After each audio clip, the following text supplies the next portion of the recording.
Bem-vindo à Luterana Floripa. Realizamos mais este culto em nome de Deus, Pai, Filho e Espírito Santo. Reunidos em diferentes locais e em diferentes momentos, queremos buscar juntos a Deus. E Ele deseja falar aos nossos corações. Ele quer dirigir nossas vidas. Nós estamos refletindo sobre o tema discipulado. A partir do Evangelho, somos chamados a caminhar com Jesus, sendo os seus discípulos. Nessa caminhada, necessitamos de ajuda. Precisamos ser instruídos, aconselhados e acompanhados por outros discípulos que caminham mais tempo do que nós, com Jesus.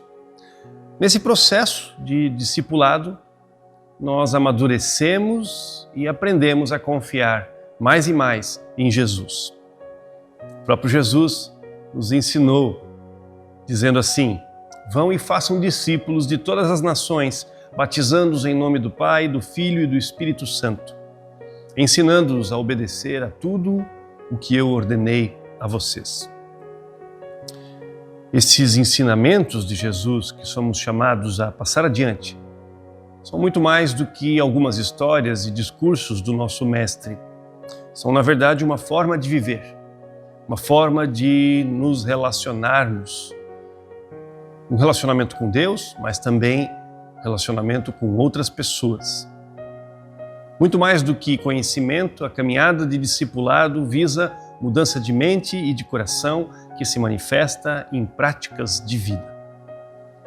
Como está a sua vida? Você tem buscado alinhar os seus pensamentos e ações aos valores de Cristo? Quando olhamos sinceramente para nossas vidas, encontramos áreas que precisam ser realinhadas. Todos pecamos. A caminhada como discípulos é de constante arrependimento e renovação da nossa confiança nesse amor de Jesus. Vamos orar? Senhor Jesus, nós te louvamos pelo teu amor manifestado a nós em Cristo. E reconhecemos que nesse caminho de seguir os passos de Jesus, de andar de acordo com a tua vontade, nós tropeçamos. Precisamos, Senhor, do teu perdão, da tua graça, manifestada sempre novamente nas nossas vidas. Senhor, mais uma vez, nesse tempo que aqui refletimos, oramos na tua presença, vem com teu amor, manifesta teu perdão, tua graça na vida de cada um de nós.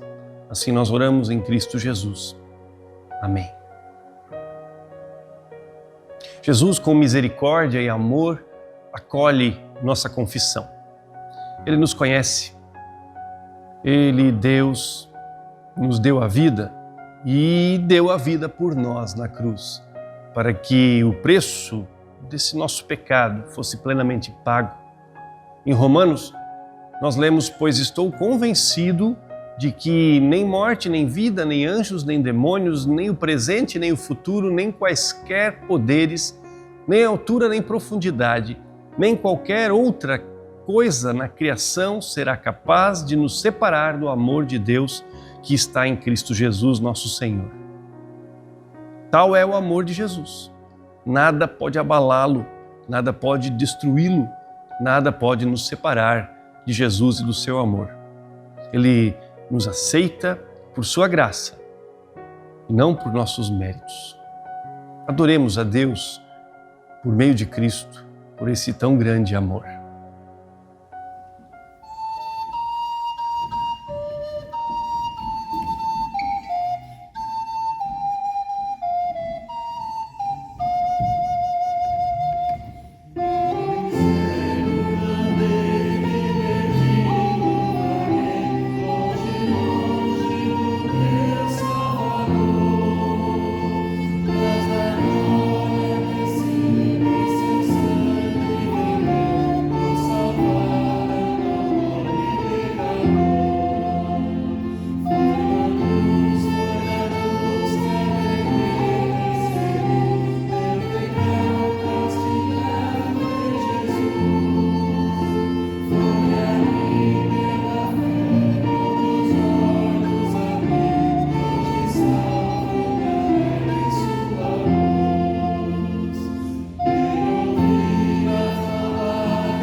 Vivemos numa cultura individualista. Essa é a constatação de filósofos e estudiosos. O filósofo Zygmunt Bauman, por exemplo, chamou o nosso tempo de modernidade líquida, uma época em que a vida social passa a ter como centro o indivíduo. O homem moderno nega toda ligação de subordinação com as instituições sociais, guiando-se na sua visão pessoal. Assim também, as relações interpessoais se desgastam, se tornam frágeis. Em nome da liberdade, nos afastamos do outro e as relações tendem então a ser superficiais, fluidas e utilitaristas. Ou, nas palavras de Luiz Felipe Pondé, de alguma forma, a marca definitiva do contemporâneo é o narcisismo estéril e o individualismo histérico. É verdade que Deus nos fez indivíduos. Somos capazes de tomar decisões e de agir de forma autônoma, mas somos também seres sociais. Necessitamos dos outros para suprir grande parte das nossas necessidades na vida. Deus nos fez, então, indivíduos, mas também nos fez seres comunitários. Viver em sociedade, respeitando essa individualidade, não é uma tarefa fácil. Na verdade, confundimos individualidade com o individualismo. Augusto Cury faz uma reflexão interessante. Ele diz: há uma grande diferença entre o individualismo e a individualidade.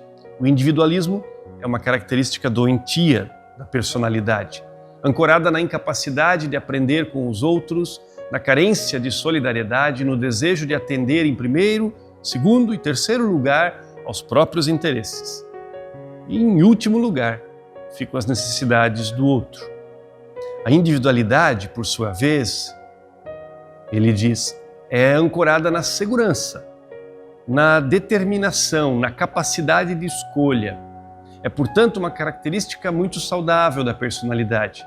Infelizmente, ele diz, desenvolvemos frequentemente o individualismo e não a individualidade. Deus criou indivíduos. Nosso pecado, no entanto, gera medo, egoísmo e, por fim, individualismo.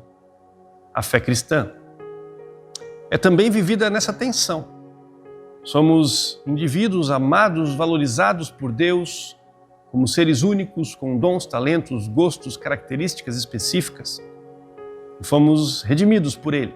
Somos chamados a fazer parte, então, de um corpo, de uma comunidade do reino, uma comunidade que busca, apesar das dificuldades dessa vida, exercitar alguns vislumbres desse reino eterno, onde os indivíduos viverão, finalmente, em comunidade, de uma forma plenamente harmoniosa.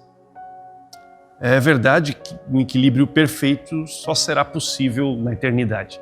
Mas aqui, agora, fazemos parte desse exercício, uma espécie de protótipo da eternidade. Enquanto tentamos e nos esforçamos em vencer nosso egoísmo como cristãos, nós manifestamos para o mundo nuances de um plano maior e mais perfeito. O ser humano só pode ser plenamente feliz em comunidade, ligado amorosamente a outros e, especialmente, a Deus.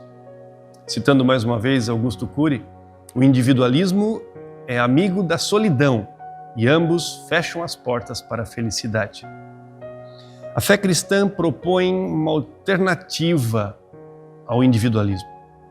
Convida a viver em favor do outro e em favor de Deus. Insere numa comunidade de fé, chama ao altruísmo, à comunhão, ao dar-se, abençoar, cuidar e amar o outro. Precisamos uns dos outros. Na verdade, muito mais do que admitimos ou do que gostaríamos de precisar. Sequer nascemos sem outros que nos gerem e cuidem. A vida contemporânea nos dá a falsa impressão de que conseguimos dar conta de tudo sozinhos. Pegamos nosso carro, vamos ao mercado, pegamos o que precisamos sem falar com ninguém, às vezes sem olhar para ninguém. Entramos num restaurante, comemos, escolhemos o que queremos, mas parece que esquecemos que muitas mãos construíram, produziram nosso carro, os diferentes produtos do mercado, os transportaram até lá, organizaram tudo, fizeram a refeição. Tantas mãos. Os momentos mais difíceis da vida nos acordam desse transe egoísta. Quando temos necessidades emergenciais, agudas, então nos damos conta, dependemos uns dos outros. Um texto do livro de Gálatas, escrito pelo apóstolo Paulo, pode nos ajudar nessa reflexão. Diz assim: irmãos, se alguém é surpreendido em alguma transgressão, vocês que são espirituais devem restaurá-lo com espírito de mansidão. Cuide-se, porém, cada um de não ser tentado. Levem os fardos uns dos outros e assim cumpram a lei de Cristo. Se alguém se considera alguma coisa não sendo nada, engana a si mesmo. Cada um examine os seus próprios atos e então poderá ter orgulho de si mesmo, sem se comparar com ninguém, pois cada um deverá carregar a própria carga. Quando estamos bem, fortes, saudáveis, podemos não perceber o quanto somos necessitados do outro, mas quando adoecemos, quando caímos, tropeçamos, quando pecamos, então a presença amorosa do outro se revela poderosa, terapêutica, transformadora. O texto de Gálatas nos lembra que quando transgredimos a vontade de Deus, precisamos de ajuda. Precisamos ser restaurados, colocados novamente de pé, lembrados do amor e do perdão de Deus. A prática da confissão e da absolvição é geralmente vista com suspeita por nós evangélicos. É verdade que foi usada de forma indevida, manipuladora muitas vezes em momentos da história, mas ela é bíblica e profundamente terapêutica. Precisamos abrir nosso coração, expor nossas fraquezas, prestar contas das nossas ações, dos nossos pensamentos, revisar nossa vida, e precisamos do outro que, em confiança, em amor leal, nos ouve, nos acolhe e nos ajuda. Esse exercício, de fato, não é fácil. Nossos medos, nossa deslealdade são como areia na engrenagem desse viver comunitário. A ordem do apóstolo Paulo, que lemos em Efésios, normalmente nos causa arrepios. Sujeitem-se uns aos outros. Sujeitem-se uns aos outros no temor de Cristo. Sujeitar-se a alguém dá medo. A palavra em nosso idioma tem uma conotação negativa. Nos remete à tirania, à opressão, abuso. Um dicionário diz assim: submeter, fazer com que se torne dependente ou submisso por meio de violência ou de persuasão, reprimir, impor limitações a alguém. Mas não é essa a compreensão bíblica. No grego, a palavra é hipotasso. O termo tem origem militar e significava, no grego antigo, essa organização de uma formação militar sob o comando de um líder. Em uso não militar, a palavra significava ou designava uma atitude voluntária de ceder, cooperar, assumir uma responsabilidade e levar uma carga. Nos sujeitamos, em primeiro lugar, a Deus. E o fazemos por amor, reconhecendo sua majestade, seu poder e confiando em sua misericórdia e amor. Fazemos isso de forma voluntária, nos entregamos, nos sujeitamos à sua autoridade. Sujeitar-se a Deus parece muito lógico e aceitável, mas essa é a dinâmica de toda a vida social. Nos submetemos a viver em família, nos submetemos a um chefe, às regras de uma empresa, às leis de uma nação ou de outra nação quando viajamos para um lugar diferente. Sujeitar-se não diz respeito a uma obediência cega, mas a essa compreensão e a aceitação consciente de uma relação que terá sempre suas regras, seus tratos e seus pactos. É antes, então, uma decisão livre e autônoma de viver a vida em comunidade, em sociedade. A proposta cristã é ainda mais do que isso. O convite é para o exercício da mutualidade, onde nos colocamos lado a lado, ajudando um ao outro. Viver a sujeição mútua é um desafio, sim. O adolescente que vive em cada um de nós não quer mais que os pais interfiram, ele quer ser livre, ele quer buscar autonomia. De certa forma isso é bom, faz parte desse nosso pulso de vida, mas com o aprendizado, com a maturidade, nós compreendemos que precisamos sim aprender a viver essa sujeição mútua, saudável e abençoadora. No Novo Testamento, essa dinâmica de mutualidade do uns aos outros está profundamente presente. Lemos anteriormente, levem os fardos uns dos outros, ou as cargas uns dos outros, e assim cumpram a lei de Cristo.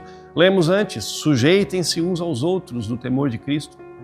Quero acrescentar mais um exemplo da carta de Paulo aos Tessalonicenses. Encorajem e edifiquem uns aos outros, como de fato vocês estão fazendo. Assim, no versículo 11, logo mais adiante, exortamos vocês, irmãos, a que admoestem os ociosos, confortem os desanimados, auxiliem os fracos, sejam pacientes com todos. Tenham cuidado para que ninguém pague o mal com o mal, mas sempre procurem ser bons uns para com os outros e para com todos. Sujeição, nessa perspectiva bíblica, não anula a liberdade, não anula a individualidade.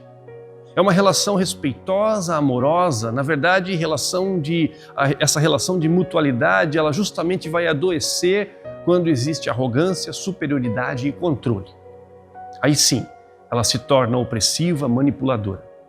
Deixou de considerar o outro como ser amado por Deus, alvo do amor de Deus e do meu amor, e passou a ver o outro como um objeto para a realização dos seus próprios desejos e vontades. Por isso eu volto ao texto de Gálatas. Lemos mais uma vez, irmãos, se alguém é surpreendido em alguma transgressão, vocês que são espirituais devem restaurá-lo, com espírito de mansidão. Cuidem-se, porém, cada um de não ser tentado. Levem os fardos uns dos outros e assim cumpram a lei de Cristo. Se alguém se considera alguma coisa não sendo nada, engana a si mesmo. Cada um examine os próprios atos e então poderá ter orgulho de si mesmo sem se comparar com ninguém, pois cada um deverá carregar a própria carga. Parece existir aqui uma contradição entre os versos 2 e 5. Levem os fardos uns dos outros, parece o oposto de cada um deverá carregar a própria carga. Mas, na verdade, com esse jogo de palavras, o apóstolo Paulo, conhecedor do coração humano, propõe um exercício de autoavaliação sincera para que sejamos capazes de ajudar os outros de forma saudável. Quando reconhecemos nossas próprias limitações, os nossos pecados, nós nos tornamos mais sensíveis e misericordiosos para tratar a dor e o pecado do outro. Quando somos lembrados como é difícil levar nossas próprias cargas, lidar com nossos próprios pecados, com nossas confusões, então podemos olhar para o outro como igual, cada um de nós, com os seus pesos, com as suas cargas. Mas a ideia é que essa constatação não nos afaste, não gere isolamento, não nos leve ao isolamento, mas sim nos leve a uma prática constante de partilha de cargas, onde carregamos juntos, porque dois conseguem caminhar melhor juntos, carregando as cargas uns dos outros. Gálatas aponta para uma postura madura de pastoreio, que se dá nesse cuidado em amor, que tem a ver com restauração, com mansidão. Desenvolver humildade faz parte desse processo. Vencer o orgulho, evitar comparações. Todos temos dificuldades, mas todos somos diferentes e vamos lidar com essas dificuldades de formas diferentes. Isso significa respeitar a individualidade. Assim, levando as cargas uns dos outros, nós cumpriremos a lei de Cristo. E qual é a lei de Cristo? O apóstolo Paulo já havia lembrado os Gálatas, no capítulo 5, no verso 17, ama o teu próximo como a si mesmo. Ele citava palavras de Jesus, que por sua vez citava palavras dos livros antigos dos judeus. O ensino é milenar e continua sendo revolucionário, pois desmascara o nosso egoísmo. Aqui na Luterana Floripa, o tema transversal desse ano é justamente o discipulado, nessa perspectiva de uma caminhada mais profunda com Jesus, juntamente com outras pessoas, lado a lado. Para trilharmos esse caminho do amadurecimento cristão, precisamos exercitar essa sujeição a Cristo como Senhor e Salvador das nossas vidas e também precisamos exercitar sujeição uns aos outros, numa caminhada em comunidade, auxiliando, confortando, admoestando, servindo, alimentando uns aos outros. O culto faz parte dessa jornada de discipulado, os pequenos grupos também. Nós queremos desafiar você, se você é novo na caminhada de fé, nós queremos desafiar você a investir numa jornada de discipulado. Uma jornada de um ano com outra pessoa, estudando alguns textos bíblicos, revisando as bases da fé cristã e aplicando esses ensinos para a sua vida. Outra proposta é para aqueles que já têm mais caminhada com Cristo e querem exercitar o cuidado mútuo, querem ser pastoreados e pastorear, querem prestar contas de forma saudável. Para esses, nós estamos iniciando microgrupos de pastoreio, com 4 ou 5 pessoas que se submetem mutuamente e se ajudam na caminhada com Jesus. Se você gostaria de fazer parte de algumas dessas iniciativas, faça contato com a Luterana Floripa pelo nosso WhatsApp. É inerente à proposta de Deus esse ambiente de treinamento. Mesmo não conseguindo experimentar em toda a plenitude essa comunhão, nós continuamos treinando. Pois é assim que vivemos, treinando e agindo a partir da esperança, e não apenas daquilo que vemos e conseguimos hoje. O fato de não sermos plenamente capazes de viver toda a beleza dessa comunhão cristã não deve nos frustrar e nos furtar da alegria e do sabor de experimentarmos juntos momentos, sementes, sinais, aperitivos. Exercite com esperança. Deus prometeu que estaria conosco. Ele está com você. Vamos orar? Senhor, nós te louvamos e te agradecemos pelo teu amor restaurador, que se manifesta também na outra pessoa que caminha conosco, irmãos e irmãs de fé, que nos ajudando, nos discipulando, nos pastoreando, nos ajudam dia a dia a seguirmos firmes contigo.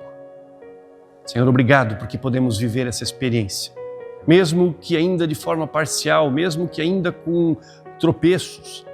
Mas, Senhor, é assim que queremos viver, porque entendemos que essa é a proposta que brota das Escrituras. Queremos viver, Senhor, sendo teus discípulos e discipulando uns aos outros, para que possamos, através das nossas vidas, manifestar o teu amor nesse mundo. Assim oramos em Cristo. Amém. Alguns avisos: mudança do horário do culto presencial. A partir do próximo dia 3 de março, 9 horas e 19 horas. O horário das 19 horas retorna, não mais às 20, 19 horas. No dia 1º de março, às 14h30, no Templo da Luterana Floripa, temos o Dia Mundial de Oração, que vai ser organizado pelo nosso grupo de senhoras, a OASE, e todos são convidados a participar nesse dia 1º de março, às 14h30, desse culto especial de oração. No dia 23 de março, às 19h30, teremos um jantar para casais. As inscrições são pelo WhatsApp. Você pode fazer contato com a Vanessa, fazer sua inscrição e participar desse momento. Jantar para casais. Muito bom.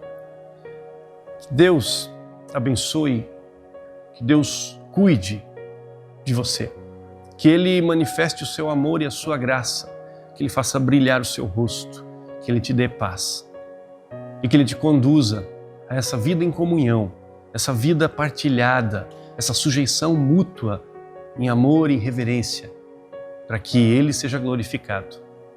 Amém.